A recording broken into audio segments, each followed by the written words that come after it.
L'histoire commence sur le continent de l'Est, où les forces des barbares affrontent les soldats du royaume d'Ildoran. Sur ce champ de bataille sanglant, des têtes volent dans tous les sens tandis que les puissants barbares prennent le dessus, déchirant les troupes d'Ildoran comme du papier. Malgré tout, la capitaine des troupes d'Ildoran, Séraphina, refuse d'abandonner ses camarades. Elle rallie ses soldats et leur ordonne de continuer à se battre afin d'ouvrir un passage pour la retraite. Même en tranchant plusieurs ennemis, elle comprend rapidement que leurs pertes sont trop lourdes pour espérer survivre. Soudain, une nouvelle menace apparaît du côté des barbares. Vior, un gigantesque guerrier d'élite, massacre les soldats d'Ildoran et atterrit directement devant Séraphina, sa lame ensanglantée levée. Il reconnaît immédiatement en elle une capitaine expérimentée et la défie en duel, sachant que personne d'autre ne pourrait lui faire face.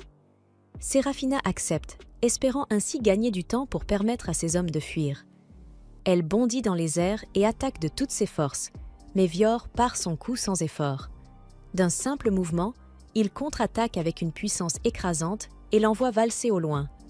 Se réceptionnant sur ses pieds, Séraphina repart immédiatement à l'assaut et un échange intense s'engage entre eux. Bien qu'elle parvienne à rivaliser un instant avec sa force, la puissance écrasante de Vior finit par la repousser inexorablement. N'ayant plus d'autre choix, elle utilise sa technique ultime, renforçant magiquement son épée.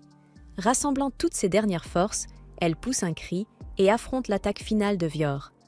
Au moment où leurs lames s'entrechoquent, l'une d'elles se brise et est projetée au sol. Les soldats d'Ildoran regardent, horrifiés, leur capitaine tenant une épée brisée. À genoux, Séraphina accepte sa défaite. Vior la félicite sincèrement pour avoir tenu tête si longtemps. Elle lui demande alors de lui donner une mort digne d'un guerrier. Mais il refuse de la tuer. À la place, il affiche un sourire sinistre et promet de la capturer vivante pour faire bon usage de son corps. Après cet avertissement inquiétant, Séraphina perd connaissance et se réveille dans une cellule sombre, vêtue d'un simple chiffon sale et entravée par de lourdes chaînes. Elle est sous le choc. Elle observe les alentours, essayant de reprendre ses esprits. Peu à peu, ses souvenirs reviennent. Elle a été vaincue par les barbares, et elle est désormais leur prisonnière. En repensant aux dernières paroles de Vior, la peur l'envahit. Elle se demande quel genre de torture les barbares vont lui infliger. Vont-ils la réduire en esclavage ou la faire souffrir pour leur divertissement? Puis une pensée encore plus terrifiante traverse son esprit. Vior voudrait-il utiliser son corps en tant que femme? Après tout, Séraphina est une jeune noble encore célibataire. Imaginer un barbare brutal souiller son corps pur la plonge dans une profonde angoisse. Elle réalise aussi que ses camarades, laissés derrière elle, étaient encore encerclés par les ennemis, et qu'ils ont probablement tous été massacrés ou capturés comme elle. Le désespoir l'écrase. Mais ce qui l'inquiète le plus, au final, c'est le sort du peuple de son royaume. Sans les terres de l'Est, leurs récoltes dépériront, faute de terres à cultiver. Accablée par ses regrets, la capitaine expérimentée éclate en larmes. Soudain, elle entend une voix derrière elle. En se retournant, elle aperçoit une femme nommée Cersei, une servante portant de l'eau. En regardant de plus près, Séraphina remarque des pinces et divers outils accrochés à sa ceinture. Elle pense alors que cette femme est venue pour la torturer afin d'obtenir des informations. Cependant, Cersei ne parle pas du tout de torture. Elle révèle plutôt qu'elle est là pour préparer Séraphina, afin qu'elle devienne le trophée parfait du roi Vior. Elle enchaîne ensuite Séraphina au mur pour l'empêcher de bouger. La capitaine se prépare mentalement à subir une torture brutale. Pendant ce temps, à l'extérieur du donjon, Vior songe à lui rendre visite, les yeux brillants d'impatience. De retour dans la cellule, Séraphina est désormais nue, tandis que Cersei nettoie son corps avec un linge humide. Troublée, Séraphina lui demande pourquoi elle met tant de soin à traiter une esclave comme elle. Cersei répond simplement que son corps était couvert de saleté après la bataille, et qu'elle ne fait que la nettoyer. Cersei fait ensuite une remarque désinvolte sur son apparence, étonnée que ce soit elle qui ait tenu tête si longtemps à son maître. Elle explique qu'elle s'attendait à voir une femme plus musclée, capable d'affronter Vior, mais qu'au lieu de cela, Séraphina n'est qu'une jeune femme à l'allure féminine. Ces mots blessent l'orgueil de Séraphina, qui estime qu'une chevalière comme elle n'a pas le temps de se soucier d'être jolie ou mignonne. Cersei comprend son ressenti, mais elle ajoute que Vior, lui, apprécie beaucoup son apparence. Cette déclaration plonge Séraphina dans une confusion encore plus grande, mais Cersei refuse d'en dire davantage. À la place, elle lui glisse calmement un avertissement. Elle ne quittera jamais le territoire des barbares. Tenant un couteau aiguisé à la main, Cersei s'approche. Séraphina, persuadée que sa fin est arrivée, se débat désespérément contre ses chaînes, espérant un miracle. Puis, voyant la lame et les pinces froides se rapprocher, elle finit par abandonner et ferme les yeux. Mais contre toute attente, Cersei ne lui fait aucun mal. Elle coupe simplement ses liens, lui taille les ongles et l'habille avec une robe. En rouvrant les yeux, Séraphina découvre des vêtements étonnamment convenables, imprégnés d'un léger parfum. Elle ne comprend pas pourquoi des barbares offriraient une tenue parfumée à une prisonnière. Se prépare-t-il à un rituel sacrificiel? Avant même qu'elle puisse poser la question, un rugissement puissant retentit au-dessus du donjon. Cersei confirme que Vior est arrivé. Peu après, l'imposant roi barbare entre dans la cellule. Une fois à l'intérieur, il se présente officiellement comme le fils du grand chef barbare, Holden One Eye. De son côté, Séraphina observe son corps gigantesque et ses yeux dorés, comprenant qu'il n'est probablement pas humain. Elle se souvient alors d'une vieille histoire racontée par son grand-père, une expédition contre les barbares où ces monstres avaient écrasé les forces humaines et arraché leur cœur pour des rituels. Pensant qu'elle va subir le même sort, Séraphina relève la tête. Elle affirme à Vior qu'elle n'a peur de personne et le défie de faire ce qu'il veut d'elle. En entendant cela, Vior fronce légèrement les sourcils, ne comprenant pas de quoi elle parle, puisqu'il n'a jamais eu l'intention de la sacrifier. Il révèle alors la véritable raison de sa capture. Il veut faire d'elle son épouse. Ces quelques mots suffisent à faire basculer le monde de Séraphina. Toute l'angoisse accumulée monte d'un coup, colorant son visage d'un rouge écarlate. Trop choquée pour comprendre immédiatement, elle lui demande si tout cela n'est qu'une plaisanterie. Mais lorsque Vior confirme qu'il souhaite réellement l'épouser, Séraphina perd complètement ses moyens. Elle lui demande comment il peut vouloir épouser une ennemie. Vior lui explique alors que, chez les barbares, aimer ses ennemis n'est pas un problème. Puis, avec une ferveur presque brûlante, il évoque les traditions de son peuple.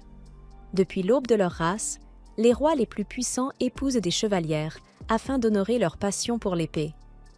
Malgré cette explication, Séraphina refuse toujours d'accepter, mais le barbare, rusé, lui rappelle qu'elle lui a elle-même dit de faire ce qu'il voulait d'elle, la piégeant ainsi avec ses propres paroles. Il précise ensuite qu'il ne s'agit pas seulement d'une tradition. Il se remémore leur combat sur le champ de bataille, où il a ressenti toute la sincérité et la passion de Séraphina pour son épée. Face à une femme aussi forte, il est immédiatement tombé amoureux et a décidé qu'il l'épouserait, quoi qu'il arrive. Après cette confession sincère, Séraphina est trop troublée pour répondre. Vior se détourne alors pour quitter la cellule. Avant de partir, il lui promet qu'il ne la forcera pas à se marier contre sa volonté et qu'elle peut prendre le temps de réfléchir. Lorsqu'il disparaît enfin, la chevalière, encore sous le choc, se demande ce qui va lui arriver dans ce donjon insensé. En attendant, ses pensées dérivent vers un souvenir vieux de 7 ans. À cette époque, son frère Sidious lui avait annoncé qu'elle avait été désignée pour diriger une expédition vers les terres barbares. Séraphina avait accepté sans hésiter et s'apprêtait à partir accomplir son devoir, mais Sidious l'avait arrêtée pour lui remettre une invitation à un banquet noble. Confuse, elle lui demanda ce qu'il attendait d'elle. Son frère lui rappela alors qu'elle restait une noble, avec une réputation à préserver. Sous le regard insistant de Sidious, Séraphina se redressa et accepta immédiatement l'invitation. Plus tard, elle s'habilla avec élégance et se rendit au manoir de la comtesse Hildol pour le banquet. En voyant Séraphina vêtue comme une noble ordinaire, les aristocrates autour d'elle commencèrent à murmurer sur son métier. À voix basse, ces élites venimeuses lançaient des remarques cruelles sur son apparence, se demandant si une femme aussi délicate pouvait réellement être digne de diriger des guerriers expérimentés sur un champ de bataille. Même en connaissant sa véritable force, il considérait qu'il était presque honteux qu'une femme soit aussi puissante. Submergée par ces commentaires négatifs, Séraphina s'éloigna vers un balcon pour prendre l'air. C'est alors que quelques jeunes femmes vinrent la rejoindre, l'invitant à s'asseoir avec elles plutôt que de rester seule. Elles lui demandèrent si elle n'avait pas peur de sa mission périlleuse. En entendant parler de monstres et de dragons, elle se demandait si elle pourrait survivre à de tels dangers. Séraphina esquissa un sourire et répondit que les dragons n'étaient que des créatures imaginaires. Mais elles lui rappelèrent qu'elle allait tout de même affronter les barbares. Connaissant les récits sur leur brutalité et le sort terrible réservé aux chevalières capturées, elles lui conseillèrent de rester chez elle pour éviter une fin tragique. À ces mots, Séraphina frappa brusquement la table pour les faire taire. Avec assurance, elle déclara que son royaume cherchait depuis toujours à conquérir les terres de l'Est. Dans son esprit, seule cette conquête permettrait d'obtenir assez de ressources pour nourrir le peuple. Elle était donc prête à affronter les barbares. Malgré cela, les jeunes femmes lui rappelèrent que même la prestigieuse princesse Wisterésia, son modèle, avait disparu après avoir affronté ses ennemis. Toutes lui conseillèrent alors de renoncer, de rester chez elle et d'épouser un homme convenable. Mais lassée de leur pessimisme, Séraphina quitta la réunion. Plus tard, alors qu'elle rentrait en calèche, elle ressentit un profond dégoût envers ces nobles qui se régalaient de festins luxueux pendant que le peuple souffrait de la faim dans les rues. En rentrant chez elle, Séraphina était tombée sur un homme pauvre en train de se faire attaquer par 3 garçons affamés, poussés au vol par la misère. Sans hésiter, elle s'était interposée pour le protéger et avait ordonné aux agresseurs de reculer. Acculés, les jeunes avaient tenté de l'attaquer avec leurs outils agricoles, mais la chevalière les avait vaincus sans difficulté. Alors qu'ils pensaient leur dernière heure arrivée, Séraphina, prise de compassion, leur avait offert son précieux collier. Bouleversés, les garçons l'avaient remerciée et juré de ne plus jamais faire de mal à qui que ce soit. Après leur départ, le cœur de Séraphina s'était serré face à la détresse de son peuple, et elle s'était jurée de revenir victorieuse de l'Est pour apporter la paix à son royaume.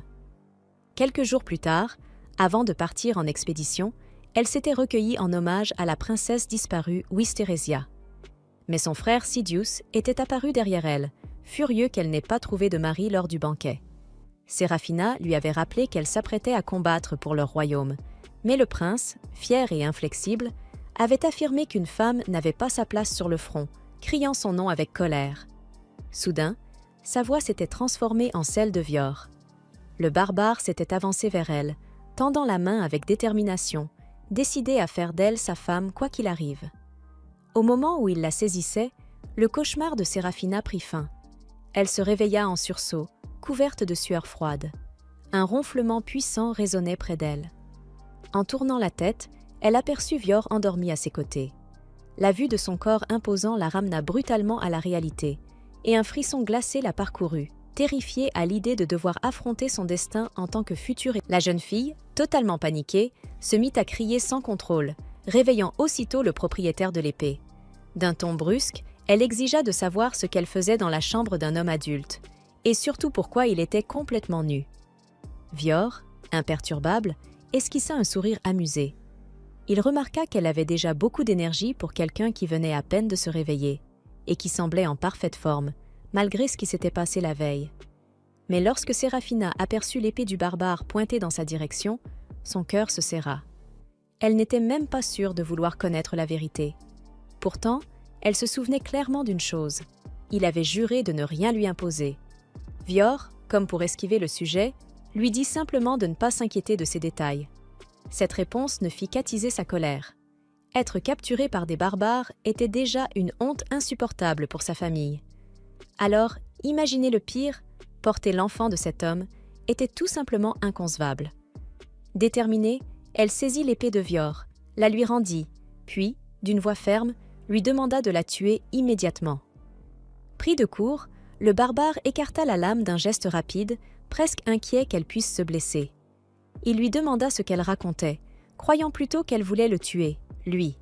Séraphina, le regard chargé de honte, expliqua qu'après avoir subi une défaite humiliante sur le champ de bataille, elle avait tenté d'attaquer un ennemi désarmé dans un acte désespéré.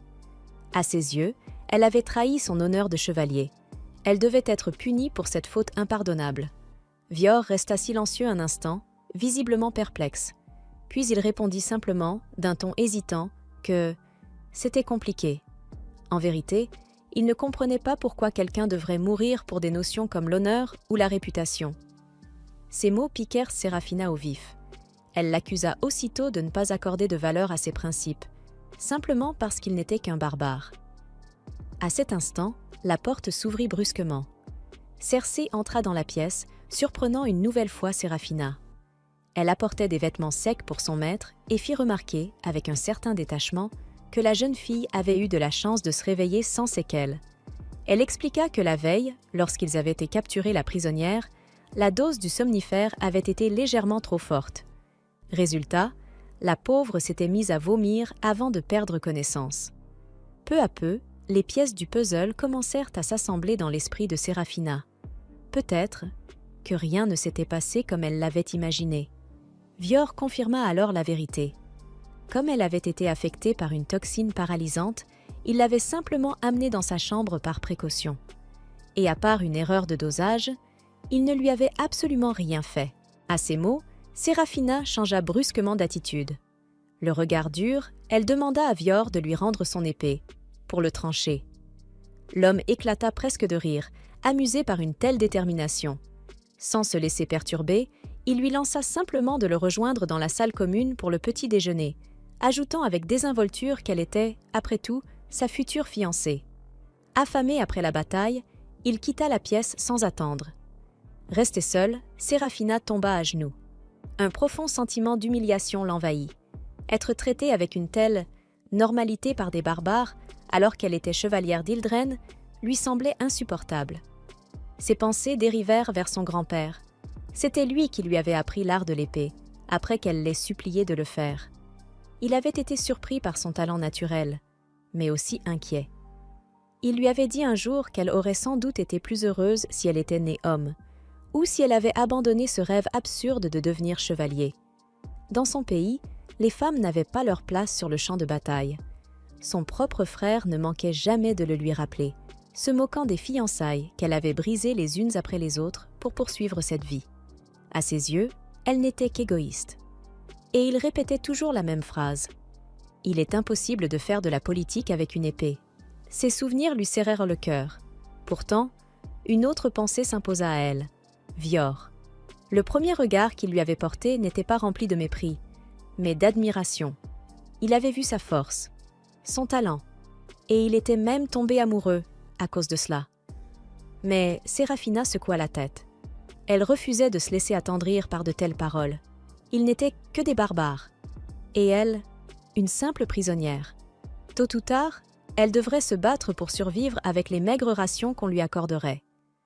Se préparant mentalement à cette épreuve, elle descendit enfin pour le petit déjeuner. Mais ce qu'elle découvrit la laissa sans voix. Devant elle se trouvait un énorme morceau de viande, gras et juteux, le genre de repas impensable dans les terres arides dont elle venait. Sans même lui demander son avis, le barbare découpa un quart de la pièce et le déposa dans son assiette. Un morceau, presque aussi grand qu'elle. Encore sous le choc, Séraphina observa la scène en silence. Puis, lentement, une conclusion s'imposa à elle. C'était une stratégie. Oui, cela devait être ça. L'ennemi cherchait à briser sa volonté de chevalier, en la traitant bien, en la nourrissant comme une reine. Ils espéraient la dompter, mais elle ne tomberait pas dans ce piège. Jamais. D'une voix ferme, elle déclara qu'elle préférait mourir plutôt que d'accepter la charité de barbares. À cet instant précis, son estomac grogna bruyamment. Un silence gênant s'installa, et, pour la première fois, Séraphina commença à douter.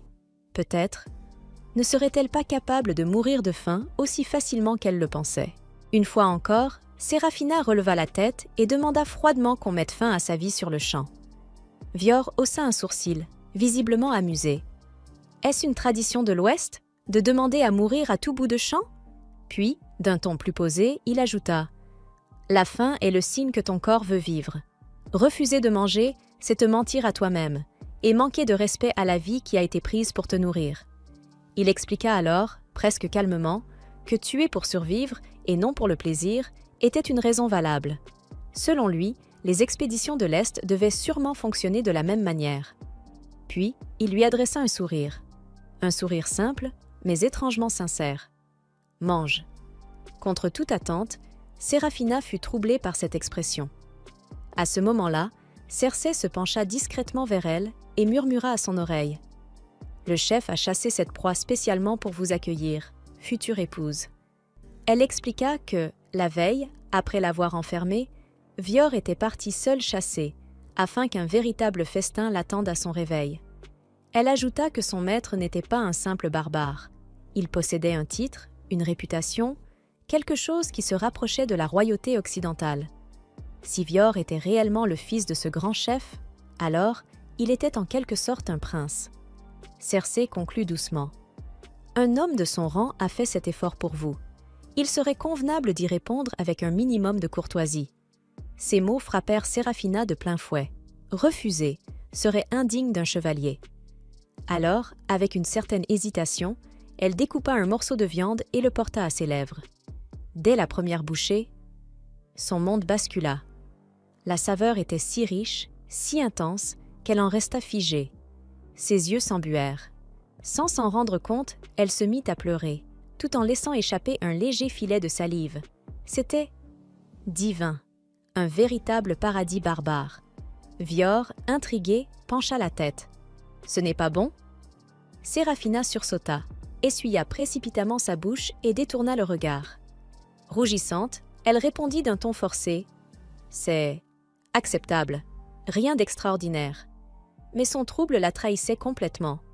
Concernant cette histoire de fiançailles, elle ne pouvait pas encore se prononcer. Cependant, elle accepta de lui pardonner l'incident avec la potion paralysante.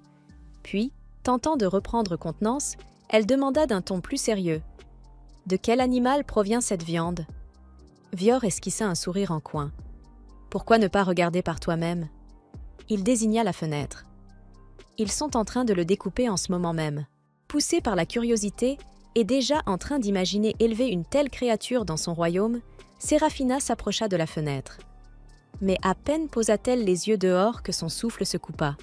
Ce n'était pas un simple animal, c'était un dragon, une créature qui, à l'ouest, n'existait que dans les légendes, connue pour cracher du feu et empoisonner ses victimes. Vior confirma calmement. Oui, c'en était bien un. Enfin, en quelque sorte. Il existe plusieurs types de dragons, précisa-t-il. Mais avant même qu'il ne puisse continuer, il remarqua quelque chose. Séraphina n'avait pas arrêté de manger une seule seconde. Malgré tout ce qu'elle venait d'apprendre, malgré la nature terrifiante de la créature qu'elle consommait, elle continuait. Son attitude fière s'était légèrement fissurée. Gênée, elle détourna le regard. Il est difficile de résister à une telle nourriture. Cersei observa son assiette désormais vide et esquissa un sourire discret. Il semblait que la prisonnière avait, au moins pour le moment, abandonné l'idée de mourir. Plus tard, le chef invita la commandante de l'expédition orientale à le suivre. Il souhaitait lui montrer quelque chose, dans les montagnes derrière la demeure. Mais fidèle à elle-même, Séraphina ne céda pas facilement. Elle refusa d'obéir aveuglément. Après tout, cela ne faisait même pas 2 jours qu'elle était prisonnière. Et elle restait, avant tout, une chevalière d'Ildren. Son honneur ne pouvait être compromis.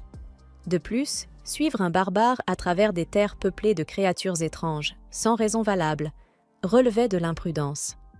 Vior haussa légèrement les épaules.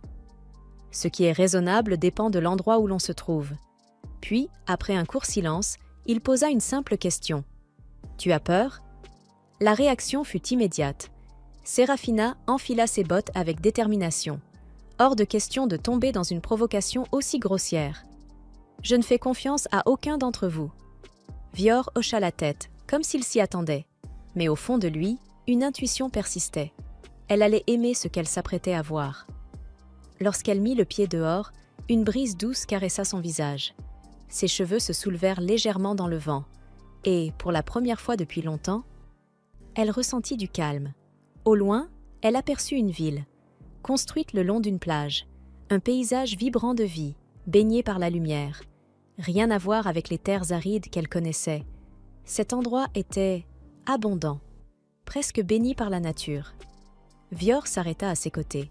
« Le champ de bataille est un désert, » expliqua-t-il. « Mais ici, la terre est vivante. » Puis, avec un léger sourire, « J'espère que tu ne vas pas t'évanouir de surprise. » L'histoire continue alors que Séraphina, encore tendue et sur ses gardes, avance aux côtés de Vior vers la montagne.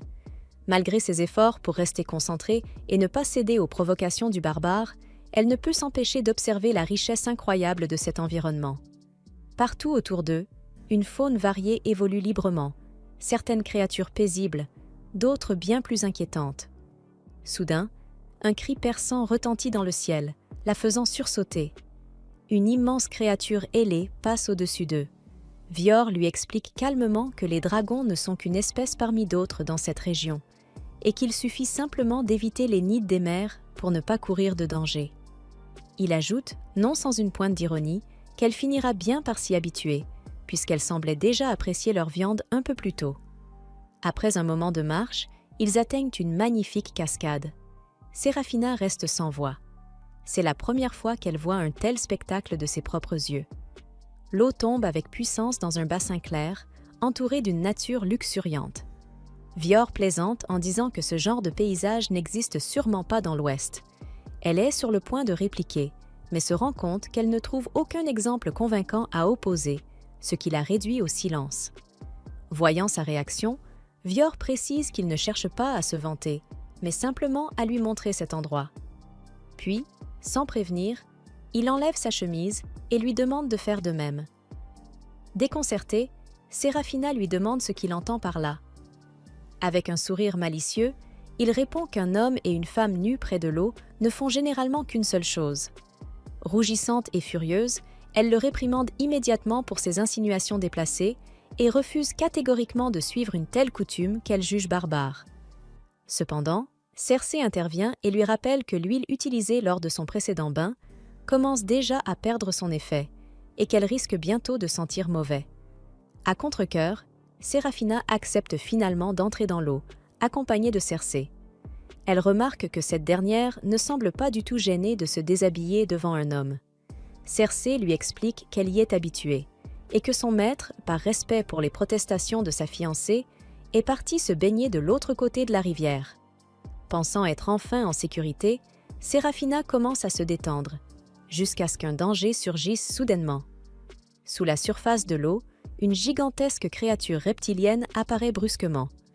Connue pour attaquer depuis les profondeurs, elle provoque chez Séraphina une frayeur intense, brisant instantanément le calme fragile qui venait à peine de s'installer. Monstre, la panique prend le dessus. Sans réfléchir, elle s'enfuit en courant, disparaissant dans la nature sauvage. Quelques instants plus tard, alors que son esprit se calme légèrement, elle réalise son erreur. Elle a oublié ses vêtements. Le regret l'envahit aussitôt. Et comme si la situation n'était pas déjà assez grave, elle entend soudain une voix d'homme non loin. Son imagination s'emballe immédiatement. Cette fois, pense-t-elle, ce pourrait être un véritable barbare sans aucune humanité. Le genre d'homme capable de faire tout ce qu'elle redoutait autrefois de Vior. Mais lorsqu'un homme apparaît enfin devant elle, la réalité est tout autre. À sa grande surprise, Séraphina reste figée un instant, troublée par sa beauté. Elle détourne rapidement le regard, feignant l'agacement, et lui ordonne d'arrêter de la fixer ainsi. L'homme, lui, semble parfaitement calme. Il suppose simplement qu'elle a dû rencontrer une créature étrange dans le lac pour se retrouver nue en pleine nature. Avec un léger sourire, il raconte que sa mère était une guerrière de l'Ouest et qu'elle lui parlait souvent, lorsqu'il était enfant, de la richesse de la nature de l'Est et des nombreuses créatures qui y vivent. En entendant cela, Séraphina fait rapidement le lien. Vu son âge, sa mère devait probablement faire partie de la 16e expédition orientale, il y a une vingtaine d'années. Mais soudain, elle éternue. Elle est frigorifiée. Sans hésiter, le jeune homme enlève sa chemise et la pose sur elle, couvrant son corps. Il déclare simplement que les femmes ne devraient pas être exposées au froid et suggère de retourner près de la rivière pour récupérer ses affaires. Ce geste déstabilise complètement Séraphina. Ce barbare agit comme un véritable gentleman. Tout ce qu'elle croyait savoir sur les habitants de l'Est commence à vaciller. Elle les avait toujours vus comme des monstres. Mais cet homme est tout le contraire. Puis, sans prévenir, il pose sa main sur son front pour vérifier si elle a de la fièvre. Le choc est tel que Séraphina manque presque de s'évanouir. Elle n'a aucune expérience avec les hommes, encore moins dans une situation aussi intime. Son corps ne sait même pas comment réagir, et elle commence à se demander si elle est encore capable de marcher seule. Voyant son état, le jeune homme prend une décision immédiate. Sans lui laisser le temps de protester, il la soulève dans ses bras. Et même si Séraphina tente de résister, son corps, lui, ne suit plus vraiment sa volonté. Séraphina n'a pas vraiment envie de partir, alors elle laisse simplement les choses se dérouler et se laisse porter par le courant. À ce moment-là, Cersei apparaît après avoir passé un long moment à chercher Séraphina. Elle s'excuse d'interrompre ce moment romantique, mais dit qu'elle aimerait vraiment comprendre pourquoi la jeune femme a soudainement cessé de rejeter Vior. C'est à ce moment-là que la prisonnière réalise enfin, après tout ce temps, qu'elle se tient devant l'homme qui l'a enlevée, désormais sans sa barbe. Il avoue qu'il s'est un peu attristé de ne pas avoir été reconnu par sa propre fiancée, même si la voir rougir a suffi à lui remonter le moral. Offensée par l'audace des paroles du barbare, la jeune femme lui assène une gifle bien sentie au visage. Vior rentre alors chez lui avec une marque rouge sur la joue, mais un sourire satisfait, car il n'attendait rien de moins de la femme qu'il a choisie.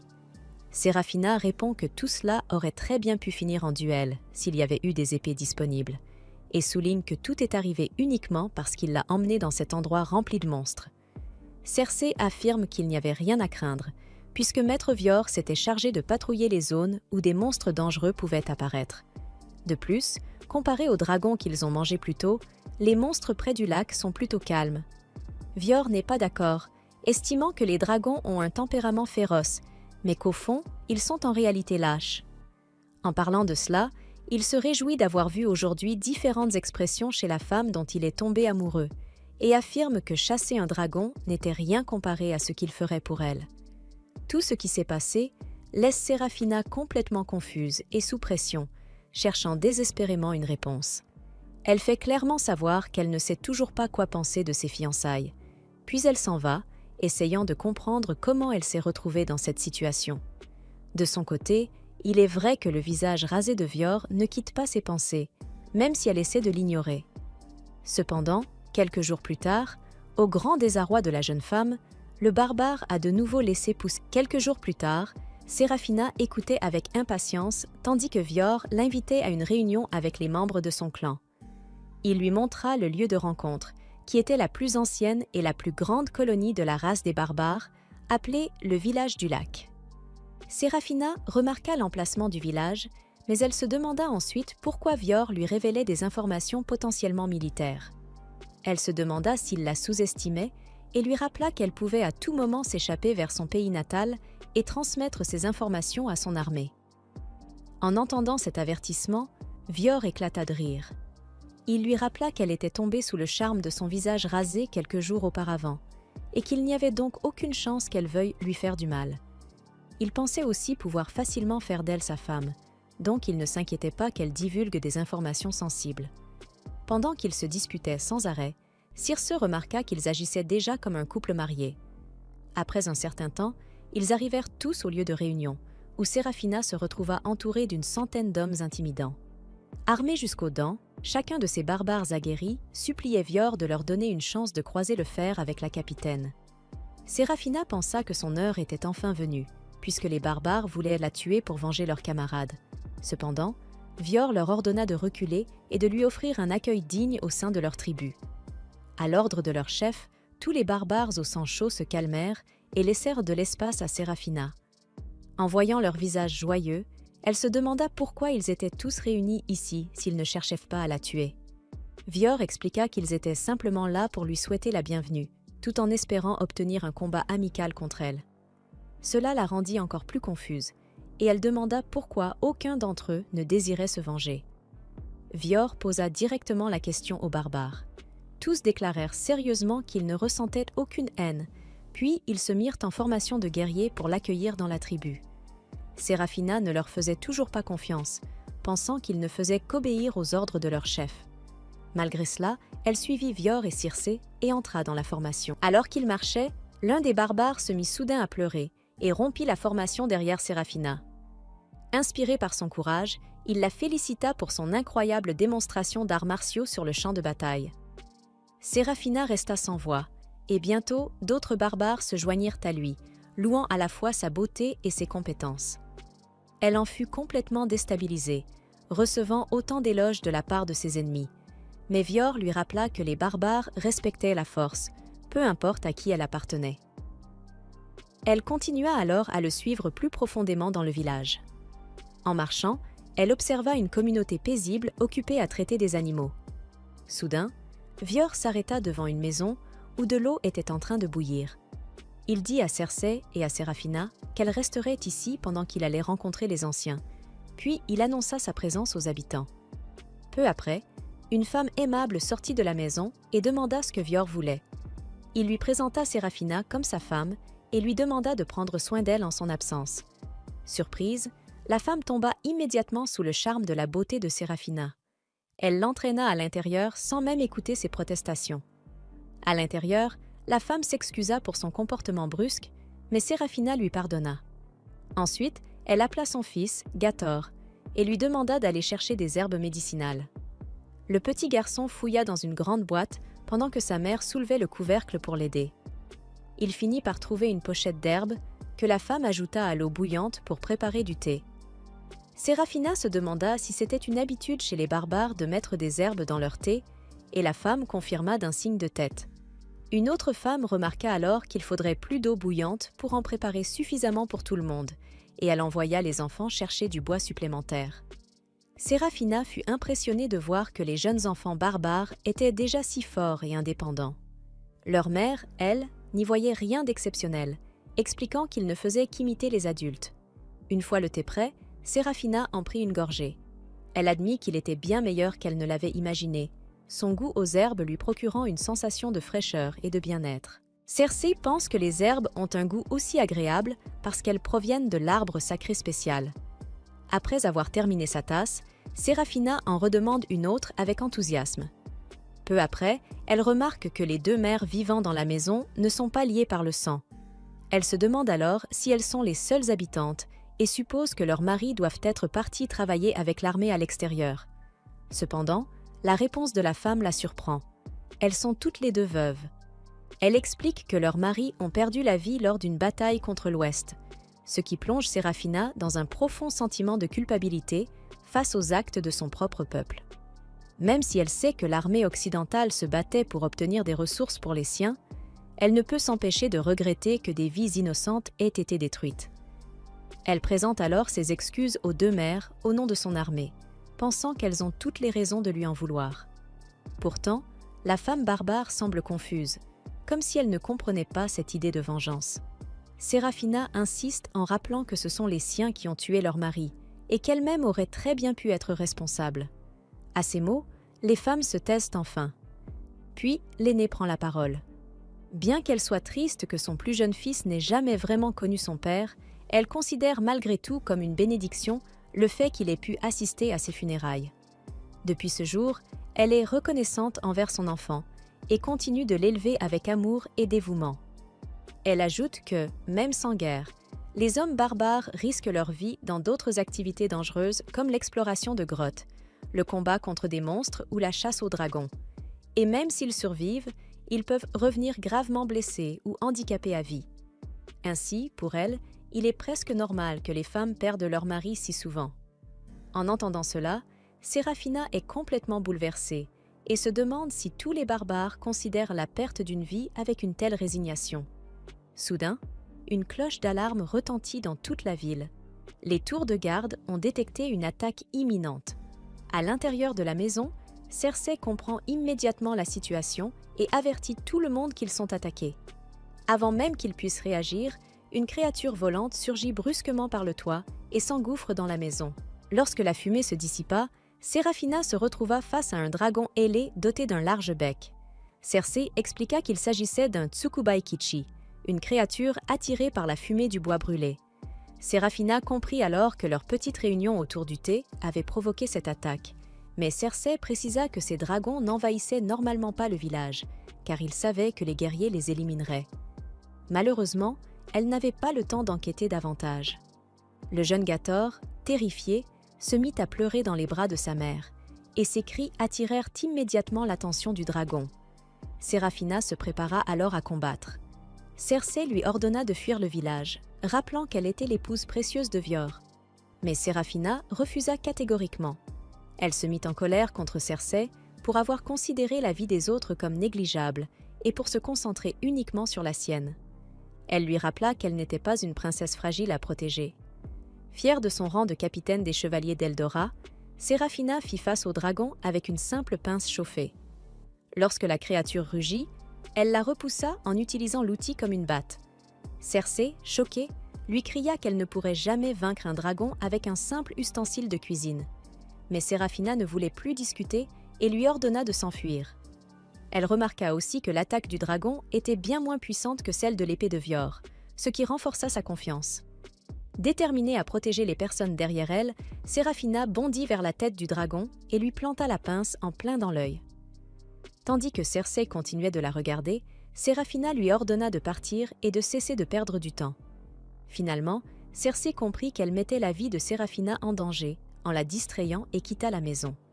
Après son départ, Séraphina provoqua le dragon, l'invitant à l'affronter. Pendant ce temps, ailleurs dans le village, les guerriers barbares avaient immobilisé un autre dragon. Profitant de cette ouverture, Vior chargea et lui trancha la tête d'un coup. Il demanda ensuite combien d'autres créatures attaquaient encore le village. Un soldat lui répondit qu'il en restait 3. Vior lui ordonna alors de partir à la recherche des villageois qui n'avaient pas encore été évacués, ce que le soldat accepta immédiatement. De son côté, Vior pensa que Séraphina devait être en sécurité, convaincu que Cersei l'avait aidé à fuir. Après avoir apaisé ses propres inquiétudes, Vior rallia les barbares afin de sécuriser le reste du village et abattit 2 autres dragons parmi ceux qui restaient. Une fois ces 2 créatures vaincues, il se demanda où pouvait bien se trouver le dernier. Soudain, Cersei accourut vers lui, sans Séraphina à ses côtés. Elle lui annonça qu'un dragon avait attaqué la maison où elle séjournait, mais avant même qu'elle ne termine sa phrase, Vior la dépassa à toute vitesse. Près de la maison, Séraphina fuyait le dragon, réalisant que la créature volante était bien plus rapide qu'elle à découvert. Incapable de lui échapper, elle se retourna et se prépara à un dernier combat. Bien que le dragon soit lui aussi épuisé par l'affrontement, il se jeta sur elle à une vitesse fulgurante. Cette fois, son bec tranchant brisa la pince, laissant Séraphina totalement sans défense. Elle pensa alors que, après avoir fait preuve de compassion envers ses ennemis sans défense, elle pouvait mourir en chevalier, son honneur intact. Lorsque le dragon s'approcha pour lui porter le coup fatal, elle ferma les yeux, sans même tenter de résister. Mais au moment où elle se préparait à mourir, Vior surgit derrière elle en criant de se couvrir les oreilles. Surprise, Séraphina obéit, et aussitôt, Vior poussa un rugissement puissant en direction du dragon. Le vacarme assourdissant détruisit les tympans de la créature, et il en profita pour la trancher en 2. En voyant le dragon s'effondrer devant elle, Séraphina resta figée, tandis que Vior s'excusait d'être arrivé en retard. Il la remercia ensuite sincèrement d'avoir risqué sa vie pour sauver son peuple précieux, puis exprima son immense soulagement de la voir saine et sauve. En entendant l'inquiétude sincère dans sa voix, des larmes commencèrent à couler sur les joues de Séraphina. Elle ne comprenait pas elle-même pourquoi elle pleurait, mais les larmes continuaient de couler sans s'arrêter. Vior lui adressa un sourire silencieux, puis la prit dans ses bras pour la ramener au village, comprenant qu'elle n'était plus en état de marcher. En le voyant revenir, Cersei cria de joie. Quant à Séraphina, elle se laissa porter par Vior, acceptant pour une fois d'être traitée comme une princesse. Plus tard dans la nuit, les barbares organisent un grand festin pour célébrer la victoire de Séraphina ainsi que la défense de leur village. Pendant ce temps, Séraphina essaie d'oublier ce qui s'est passé plus tôt. Elle se sent encore terriblement gênée d'avoir pleuré dans les bras de Vior comme une enfant.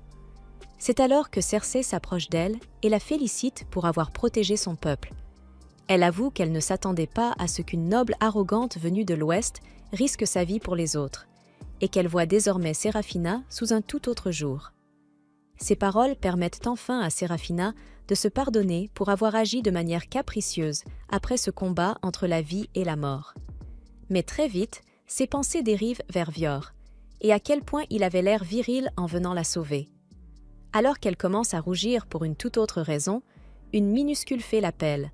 Surprise, Séraphina se retourne et recrache immédiatement sa boisson, persuadée d'halluciner à cause du stress. Mais lorsque 3 petites fées se mettent à danser devant elle, elle comprend qu'elles sont bien réelles. Vior s'approche alors et lui annonce qu'une surprise encore plus grande l'attend. Derrière lui apparaissent plusieurs anciens tribaux, appartenant à différentes races, venus rencontrer Séraphina pour la première fois. En voyant des nains, des elfes et même des esprits, Sérafina a l'impression d'avoir été transportée dans un véritable monde fantastique. Un peu plus loin, un ancien nain lui offre une épée en guise de cadeau de rencontre, destinée à l'épouse du chef barbare. Par politesse, Sérafina refuse d'abord, mais Vior lui glisse qu'elle changera sûrement d'avis dès qu'elle verra la qualité exceptionnelle de l'arme. Hésitante, elle finit par examiner la lame. Après une observation attentive, elle remarque que l'épée est magnifiquement forgée, tout en conservant un tranchant redoutable, parfait pour le combat. Le forgeron nain explique alors qu'il l'a fabriquée à partir d'un métal précieux appelé mithril. Sérafina est impressionnée, tandis que le nain commence à se vanter encore davantage de son œuvre. Mais Vior intervient pour présenter officiellement les chefs présents. Il commence par les nains, anciens du clan Kefto, Vaes, Gwanz et Balhaf. Puis il présente Karka, ancien des Ixtes, ainsi qu'Asnimala, ancien des esprits. Enfin, il introduit le chef des fées, Vufumek. Face à cette assemblée incroyable, Sérafina a l'impression d'être plongée dans un rêve. Vior la rassure en lui affirmant que tout ce qu'elle voit est bien réel. Pourtant, Sérafina reste nerveuse en présence de ces êtres inhabituels. Karka lui dit alors de se détendre, comprenant que c'est la première fois qu'elle rencontre des créatures aussi étranges. De son côté, Asnimala lui propose un mélange de thé spécial, avant de préciser, avec calme, qu'il est encore plus puissant que des sédatifs médicaux. En entendant les discussions de toutes ces créatures magiques, Sérafina réalise qu'elle découvre une facette du monde dont elle ignorait totalement l'existence. Vior lui explique qu'elle ne les avait jamais vues auparavant parce que les créatures magiques évitent généralement l'Ouest. Cela pousse Sérafina à se demander pourquoi elles tiennent tant à la rencontrer maintenant. Vior lui rappelle alors que cette réunion a été organisée spécialement pour permettre aux anciens de faire sa connaissance. Il lui révèle qu'après sa propre tribu barbare, appelée la tribu Cornum, 4 autres tribus se joignent à eux pour former l'alliance des 5 grandes tribus. Même si Vior est destiné à devenir le grand chef de cette alliance, ce rôle n'est attribué qu'après un rituel accompli par les esprits. Il explique également que chaque tribu possède ses propres compétences et sa propre culture, et qu'elles vivent en harmonie en s'entraidant, chacune compensant les faiblesses des autres. Mais il casse soudain l'ambiance sérieuse en ajoutant que, concrètement, l'Alliance ne fait presque rien, sauf en cas de crise majeure. Sérafina se demande alors si l'invasion menée par son royaume pourrait être considérée comme une telle crise. À cette question, tous les chefs tribaux éclatent de rire. Vior s'excuse pour leur réaction et précise que l'Alliance n'intervient pas dans les conflits territoriaux. Cela amène Sérafina à se demander si leurs guerres ne sont, à leurs yeux, que de simples querelles animales. Vior lui répond que les humains ne sont pas si différents des animaux et qu'elle ne devrait pas en avoir honte. Il ajoute ensuite que l'Alliance a été créée pour une toute autre raison. Intriguée, Sérafina lui demande laquelle. Vior révèle alors qu'il existe une menace bien plus terrifiante encore que les dragons qu'elle a déjà vus, même si ces derniers sont déjà redoutables et difficiles à vaincre. Vior explique alors qu'il existe des créatures appelées démons, de véritables fléaux vivants pour la société. Même lui, pourtant redoutable guerrier, admet qu'il préférerait livrer 1000 guerres contre Hildoran plutôt que d'affronter un groupe de ces créatures féroces. Sérafina se demande quel genre de monstre peut bien être assez terrifiant pour l'effrayer. Lui? Et même les chefs tribaux perdent leur bonne humeur rien qu'à l'évocation de ces êtres. Pour alléger l'atmosphère, les anciens changent rapidement de sujet et reprennent les festivités, encourageant Vior à construire un avenir solide aux côtés de Sérafina. Vior rassure Séra. Les anciens la respectent sincèrement. Il lui révèle que tous les objets qu'elle porte, ses vêtements, son collier, ont été confectionnés à la main par eux, spécialement pour l'accueillir parmi leurs tribus. Karka ajoute même qu'il a enchanté son épée afin qu'elle se répare automatiquement. Sérafina a du mal à y croire, mais Vior lui assure que la magie des Ixtes est extrêmement puissante. En voyant toutes ces races coopérer et se soutenir mutuellement, Sérafina commence à penser que les terres barbares ne sont peut-être pas si terribles après tout. Le lendemain, Cersei la réveille brusquement, lui faisant une belle frayeur. Encore à moitié endormie, Sérafina se demande si tout ce qu'elle a vécu la veille n'était qu'un rêve. Mais en apercevant l'épée enchantée à ses côtés, elle comprend que tout était bien réel. Derrière elle, Vior s'approche pour la saluer. Lorsqu'elle se retourne, elle devient toute rouge. Il s'est encore rasé la barbe. Amusé par sa réaction, Vior se contente de sourire avant de l'appeler pour le déjeuner. Soudain, Cersei lui enfonce un sandwich dans la bouche. Surprise, Séraphina découvre qu'il est délicieux. Curieuse, elle demande d'où vient la viande, et Cersei lui répond tranquillement qu'elle provient du dragon qu'elle a tué. Séraphina trouve alors que la volaille barbare est excellente, tandis que Cersei est choquée de l'avoir considéré des dragons dangereux comme de simples poulets. Une fois rassasiée, Vior lui demande de l'accompagner pour rencontrer quelqu'un. Intriguée, Séraphina se demande bien qui pourrait la connaître parmi les barbares. Mais quelque temps plus tard, ils arrivent devant une maison tout à fait ordinaire, où une femme les attend. Cette dernière accueille Séraphina avec un sourire chaleureux et la félicite d'avoir protégé une famille sans défense contre un dragon féroce. Troublée, Séraphina se demande qui elle est, incapable de la reconnaître. En entendant cela, la femme comprend qu'elle a beaucoup changé au fil des années. Elle se présente alors, Nilia, une ancienne chevalière qui servait autrefois sous les ordres de Séraphina. À l'évocation de ce nom, Séraphina se souvient immédiatement d'elle, une jeune femme passionnée et déterminée. Depuis qu'elle avait rejoint son unité, Nilia était devenue son bras droit, l'accompagnant dans de nombreuses missions importantes. Ensemble, elles avaient combattu courageusement les barbares, toutes deux animées par le désir de ramener des ressources pour le royaume d'Ildoran. Mais lors d'une mission, tout avait basculé. Séparée de Séraphina, Nilia avait été vaincue par un soldat barbare, puis capturée. En se remémorant cet événement, Séraphina reste bouche bée. La femme devant elle, est-elle vraiment cette même Nilia? C'est alors qu'elle remarque son ventre arrondi. Nilia lui annonce tranquillement qu'elle est enceinte de son deuxième enfant. À cette révélation, le monde de Séraphina semble vaciller. Nilia l'invite alors à entrer chez elle pour discuter plus calmement. À l'intérieur, elle explique qu'après avoir entendu parler du « chevalier au casque de cristal », elle a compris que les barbares avaient capturé son ancienne capitaine. Séraphina est stupéfaite d'apprendre que Nilia a fondé une famille. Nilia raconte que le soldat barbare qui l'avait vaincue lui a proposé de l'épouser, et qu'elle a accepté. Depuis, elle vit paisiblement dans ce village avec son mari et ses enfants. Aujourd'hui, sa vie de jeune chevalière fougueuse lui semble appartenir à une autre personne. Séraphina se demande alors pourquoi Nilia a demandé à Vior de l'amener ici. Après tout, une simple villageoise ne devrait pas convoquer le grand chef pour une affaire ordinaire. Mais Nilia lui explique que, chez les barbares, ces distinctions de statut n'existent pas vraiment. Elle ajoute même que Vior est quelqu'un de très serviable et qu'elle lui demande souvent de l'aide. En entendant cela, Séraphina pense qu'elle plaisante. Vior lui paraît plutôt comme un homme mûr, presque un oncle. Mais Nilia précise alors qu'il n'a que 18 ans. Séraphina reste complètement stupéfaite. Séraphina tente de se reprendre et affirme qu'un garçon aussi jeune que Vior ne pourrait jamais avoir une barbe aussi fournie. Vior ne semble pas vexé par cette remarque et explique simplement qu'il aide souvent Nilia, surtout que son mari est son cousin. Mais Séraphina reste bloquée sur son âge, incapable de passer à autre chose. C'est alors que Nilia souligne que Séraphina aura 26 ans cette année. Gênée d'être ainsi exposée, Séraphina ne sait plus où se mettre, tandis que Vior, lui, trouve que c'est un âge parfait pour se marier. Malgré ce compliment, Séraphina refuse toujours d'en tenir compte. Vior se demande alors, à moitié sérieux, s'il aurait pu la convaincre de l'épouser s'ils s'étaient rencontrés plus tôt. Soudain, Séraphina abat violemment sa lame et déclare avec fermeté que, peu importe le moment où ils se seraient rencontrés, elle ne deviendrait jamais l'épouse d'un ennemi.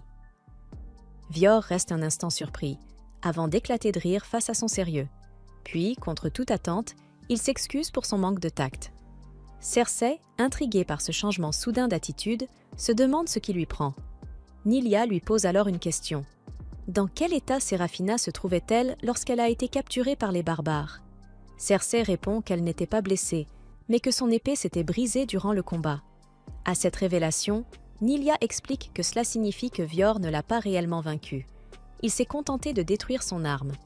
Elle précise que, dans des circonstances normales, un chevalier et un guerrier s'affrontent jusqu'à la mort, ou jusqu'à ce que l'un des deux ne puisse plus continuer.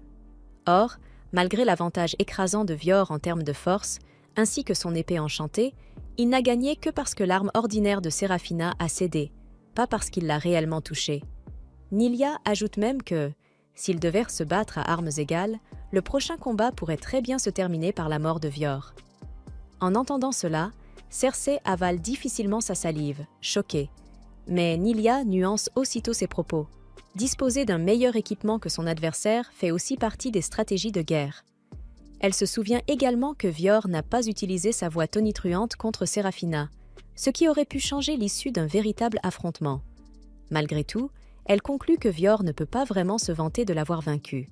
Serafina reste silencieuse après les paroles de Nylia, et Vior, de son côté, se sent presque reconnaissant envers le destin de lui avoir permis de la vaincre ce jour-là.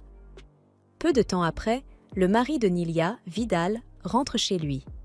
En voyant Vior, son visage s'illumine immédiatement de joie. Il confie ensuite leur enfant à Nylia, qui le serre tendrement contre elle. En observant cette scène familiale paisible, Serafina ne peut s'empêcher de replonger dans ses souvenirs. Autrefois, Nylia était une chevalière déterminée, prête à anéantir les barbares et à s'emparer de leurs terres. Et pourtant, aujourd'hui, elle vit heureuse parmi eux, dans une vie calme et remplie de douceur. Serafina admet intérieurement que Nylia semble bien plus heureuse en tant qu'épouse et mère qu'en tant que soldat avide de bataille, avant de se sentir gênée par ses propres pensées. Peu après, Vidal et Nylia se lèvent pour préparer le dîner. Plus tard dans la nuit, Serafina se retrouve seule, perdue dans ses pensées, face à la mer. C'est alors que Vior la rejoint. Elle lui avoue qu'autrefois, elle ne connaissait rien aux terres des barbares. Malgré cette ignorance, elle avait avancé avec la ferme intention de tuer ces gens innocents et de s'approprier leurs terres, même si, au fond, elle espérait ramener quelque chose qui pourrait sauver son propre peuple. Elle reconnaît désormais que combattre des tribus innocentes est une erreur. Elle admet aussi que Vior ne mérite pas d'être traité comme un ennemi. Cependant, elle affirme rester fidèle au sien, à son royaume. Le poids de son devoir repose sur ses épaules, et selon elle, cela rend impossible tout mariage avec lui. Vior lui répond que ses sentiments sont légitimes. Mais soudain, Serafina avoue que ses émotions personnelles diffèrent de ses devoirs en tant que chevalière. Avec timidité, elle suggère que, peut-être, le mariage ne serait pas une si mauvaise chose. Amusé, Vior la taquine pour changer d'avis aussi rapidement. Le lendemain, il continue de la taquiner à propos de ce qu'elle a dit la veille. Serafina tente de se défendre en affirmant que ce n'était qu'un moment d'égarement. Vior fait semblant d'être déçue. Mais finalement, elle comprend qu'elle ne peut plus cacher ses sentiments. Elle avoue alors que ses paroles venaient réellement du fond de son cœur. Pendant ce temps, près des terres barbares, une équipe de prêtres du royaume d'Ildoran, dirigée par la prêtresse Alyssa, avançait vers l'endroit où se trouvait Serafina. Alyssa marmonnait avec colère, furieuse que ces barbares sauvages continuent d'enlever les héroïnes de son royaume tout en bloquant leurs ressources. Alors que le groupe poursuivait sa route, il s'arrêta soudainement après avoir aperçu un buisson bouger à proximité. Tous les soldats épuisés se préparèrent immédiatement à affronter un autre dragon, mais ils se détendirent lorsqu'ils réalisèrent qu'il ne s'agissait que d'un cerf. Même dans cette situation dangereuse, Alyssa resta calme et brandit un épais livre de sorts. Elle rappela aux soldats que même entourés des ennemis les plus puissants, ils pouvaient triompher grâce à leur pouvoir magique. Cependant, personne ne croyait réellement aux paroles arrogantes d'Alyssa. Les soldats lui rappelèrent qu'ils manquaient tous de provisions et que ces terres dangereuses allaient bientôt les épuiser complètement. Face aux protestations de ses subordonnés, Alyssa devint encore plus audacieuse. Elle remit en question leur dignité de soldats et demanda s'ils étaient vraiment prêts à rentrer chez eux en tant qu'échec, comme toutes les autres équipes d'expédition avant eux. Alors que les soldats se taisaient, Alyssa déclara que la seule manière de revenir victorieux était de sauver leur précieuse chevalière Serafina et de conquérir définitivement les terres barbares. Pendant ce temps, de retour à la maison, Serafina s'occupait en coupant du bois avec sa nouvelle épée. Cersei se demanda pourquoi elle travaillait aussi dur, et Serafina lui expliqua que ses talents de guerrière s'émousseraient si elle restait enfermée à l'intérieur toute la journée. Cersei comprit alors que Serafina s'ennuyait simplement de cette vie paisible, et Syra admit qu'elle regrettait les combats et les réunions stratégiques. Cersei lui rappela alors que si elle s'ennuyait autant à vivre tranquillement chaque jour, elle pouvait toujours l'aider avec les tâches ménagères. En entendant cela, Serafina expliqua qu'elle ne savait pas faire ce genre de travail, puisque son grand-père ne l'avait jamais laissé accomplir des tâches ingrates. Après avoir découvert le mode de vie privilégié de Syra, Cersei lui déclara qu'elle n'allait certainement pas s'ennuyer aujourd'hui. Elle pointa alors au loin, où un groupe de barbares s'approchait de leur maison. Bientôt, un groupe de barbares dirigé par Vior s'arrêta devant la maison, et Vior demanda directement à Séraphina si elle voulait s'entraîner contre les guerriers de son village. Cersei expliqua que c'était la manière un peu brutale de Vior de combattre l'ennui de Syra. Mais Séraphina était incroyablement excitée à l'idée d'affronter de véritables guerriers. Avant que le combat ne commence, Vior demanda à Cersei d'apporter l'armure de chevalier de Séraphina. Séraphina fut surprise qu'il possède encore son armure sacrée, alors Cersei expliqua qu'elle l'avait simplement nettoyée et rangée après l'avoir retirée de son corps. Malheureusement, le cristal protecteur de son casque était toujours brisé. Elle ne pouvait donc porter que le reste de l'armure. Malgré cela, Séraphina fut impressionnée que Cersei ait réussi à retirer l'armure de son corps inconscient, puisque les armures d'Ildoran nécessitaient un entraînement spécial pour être mises et retirées. Une fois prête, Séraphina sortit et accueillit tous les challengers venus l'affronter. En voyant le légendaire casque de cristal de leurs propres yeux, tous les guerriers barbares brûlèrent d'envie de combattre. Cependant, ils devaient attendre leur tour, car les affrontements se dérouleraient en 1 contre 1. Pour le premier combat, un jeune soldat courageux nommé Raham s'avança pour affronter Séraphina. Vior présenta les 2 adversaires. Puis il donna le signal du début du combat, et Raham demanda à Séraphina de se battre de toutes ses forces. Malheureusement pour lui, elle prit ses paroles au sérieux. Il finit étalé au sol après un seul mouvement. Ensuite, le père de Raham s'avança pour venger son fils, mais il fut lui aussi vaincu tout aussi facilement. Après la défaite de ces 2 malchanceux, un véritable guerrier nommé Syro s'avança pour affronter Séraphina. Avant de commencer le combat, Syro la remercia d'avoir vaincu le dragon à tête d'oiseau. Il expliqua que les personnes que Séraphina avait protégées ce jour-là étaient en réalité des membres de sa famille et qu'il lui en était profondément reconnaissant. Séraphina fut surprise, puis Syro mit son casque afin de se préparer au combat. Il chargea et attaqua avec ses 2 épées, mais Séraphina bloqua ses 2 coups avant de le faire tomber au sol, observant avec étonnement ce guerrier expérimenté perdre aussi facilement. Les barbares furent choqués par la force de Séraphina. Ensuite, elle continua à vaincre tous les autres guerriers barbares, à l'exception de Vior lui-même. En observant les combats, même Cersei fut stupéfaite par la puissance de Séraphina. Vufumek expliqua que Séraphina était aussi forte grâce à sa volonté. Cersei ne comprenait pas vraiment ce concept de volonté. Alors Vufumek lui expliqua que toutes les races des 5 grandes tribus possédaient une longue espérance de vie, à l'exception des barbares cornomes. Comme les autres races vivent très longtemps, elles ont tendance à adopter une attitude détendue et insouciante. Cependant, les barbares n'ont pas le luxe de longue vie, ce qui les rend beaucoup plus passionnés et courageux dans la poursuite de leurs objectifs. Grâce à cela, ils peuvent combattre de toute leur force en utilisant leur volonté, c'est-à-dire leur désir ardent de réaliser leurs rêves. Ainsi, lorsqu'un combat oppose 2 guerriers de niveau égal, la victoire revient à celui dont la volonté de gagner est la plus forte. Pendant que la fée donnait cette explication, Vior et Séraphina commencèrent leur propre duel d'entraînement. Enfin, le combat dura plus de 2 mouvements, les 2 guerriers s'affrontant à armes égales tandis que leur volonté s'enflammait. Aucun des 2 ne recula et ils continuèrent à donner le meilleur d'eux-mêmes.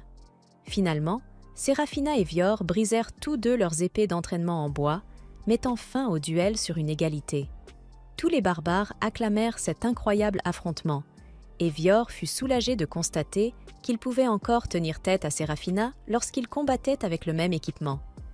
Il lui demanda ensuite si elle s'ennuyait encore.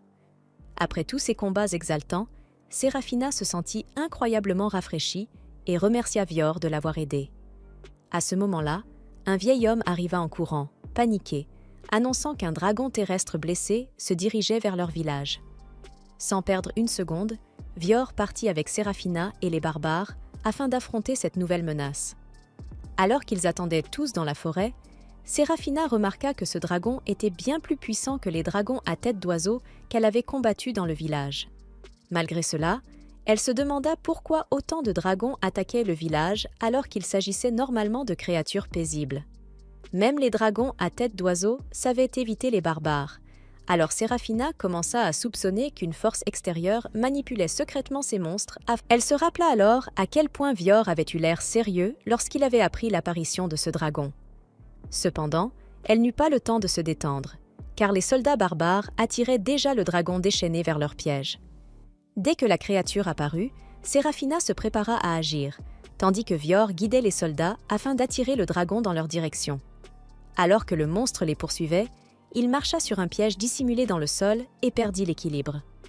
Au même moment, plusieurs hommes cachés lancèrent d'énormes cordes pour immobiliser la créature. Le dragon étant désormais retenu sur place, Serafina bondit de sa cachette et atterrit directement sur sa tête. Sans lui laisser le temps de se libérer, elle enfonça son épée droit dans son œil et son crâne, le tuant instantanément. Après la chute du dragon, tous les barbares célébrèrent leur victoire. Puis, ils commencèrent à nettoyer le corps de la créature. Serafina fut impressionnée par la taille gigantesque du dragon. Alors Vior lui expliqua que celui-ci était un véritable dragon, contrairement aux dragons à tête d'oiseau. Il révéla qu'autrefois, l'espèce des dragons Morisuburi possédait des ailes au lieu de 6 pattes. Grâce à ces ailes, les dragons étaient capables de voler dans le ciel. Serafina frissonna à l'idée d'une créature aussi énorme capable de voler, et Vior lui expliqua qu'il existait encore d'autres dragons volants. Il mentionna notamment les dragons de flammes volants des montagnes, ce qui rappela à Syrah les créatures fantastiques des contes de fées. Puis, l'un des hommes qui nettoyait le dragon appela Vior pour lui montrer quelque chose. Il lui révéla une marque présente sur le corps de la créature, qui semblait être la blessure ayant provoqué sa folie. Vior remarqua que cette étrange brûlure ne pouvait même pas être causée par la magie elfique. Serafina se demanda si cette blessure avait été infligée par de la magie, et Vior acquiesça. Cependant, il lui demanda si quelqu'un d'Ildoran avait blessé ce dragon, car il était convaincu qu'aucune des 5 tribus ne pouvait utiliser une magie semblable. Serafina ne pensait pas non plus que son peuple possédait une telle magie, mais elle se rappela soudainement de l'Église. Connus sous le nom de l'Ordre de Kamenouras, les prêtres de l'Église utilisaient généralement leur magie de lumière pour soigner les soldats et prier lors de leurs funérailles. Pourtant, Serafina n'avait jamais entendu parler de l'Église utilisant une magie offensive aussi étrange. Avant qu'ils puissent poursuivre leur discussion, Wufimek arriva pour les informer qu'elle avait repéré des utilisateurs de magie inconnus à proximité.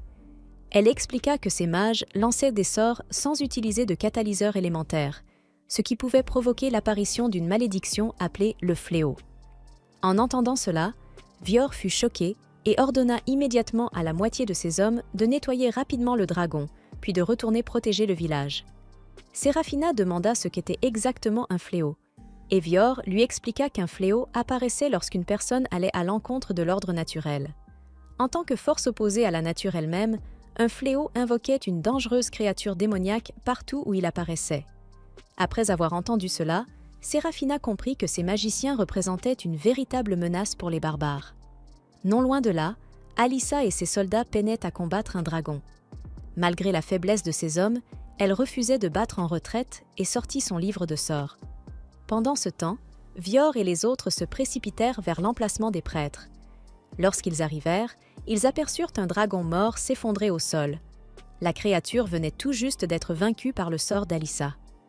Dès que Serafina vit la prêtresse déséquilibrée refermer son livre de sorts, elle se précipita vers elle. Alyssa fut agréablement surprise de voir que Serafina était saine et sauve, mais lorsqu'elle remarqua Vior et les autres barbares, son expression changea immédiatement. Vior demanda alors à Serafina si elle connaissait ces personnes, et elle expliqua qu'elle venait de son royaume natal. En les voyant parler avec autant de familiarité, Alyssa entra dans une colère noire et demanda si Serafina avait trahi sa nation. Elle lui rappela que tous les barbares étaient des sauvages qui méritaient de mourir, mais Serafina lui demanda de se calmer. Cependant, la prêtresse fanatique refusait complètement de changer sa façon de penser.